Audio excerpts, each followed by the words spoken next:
Well, the Supreme Court appears skeptical of President Trump's effort to end birthright citizenship. Justices today heard oral arguments with the president sitting in the chamber. Now, that's a first for a sitting U.S. president.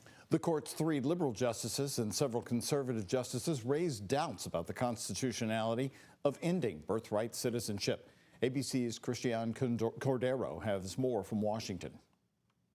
Today, the fate of birthright citizenship is in the Supreme Court's hands after attorneys representing the Trump administration and the ACLU argued its constitutionality before the court's 9 justices. The administration wants to end birthright citizenship for the children of non-citizens, arguing the policy has been taken advantage of by undocumented immigrants. 8 billion people are one plane ride away from having a child who's a U.S. citizen. Birthright citizenship has long been tied to the 14th Amendment, which says anyone born or naturalized in the U.S. and subject to the jurisdiction thereof are citizens. The administration argues undocumented immigrants are not subject to the jurisdiction of the U.S. You're using some pretty obscure sources to get to this concept. But today, all 3 liberal justices and most of the conservative ones appeared skeptical. Children of ambassadors, children of enemies during a hostile invasion, children on warships.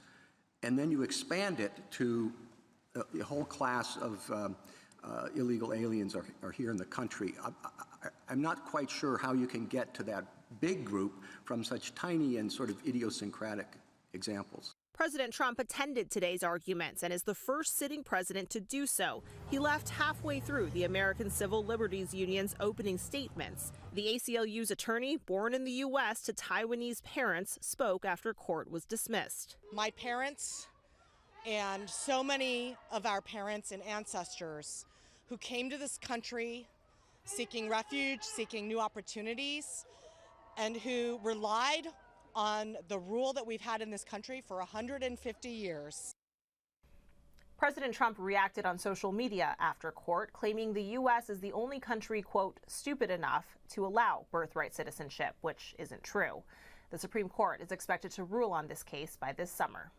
Christian Cordero, ABC News, Washington. The arguments today there in Washington lasted just over 2 hours, and now the justices will consider those arguments. A ruling is expected before the end of their term in June.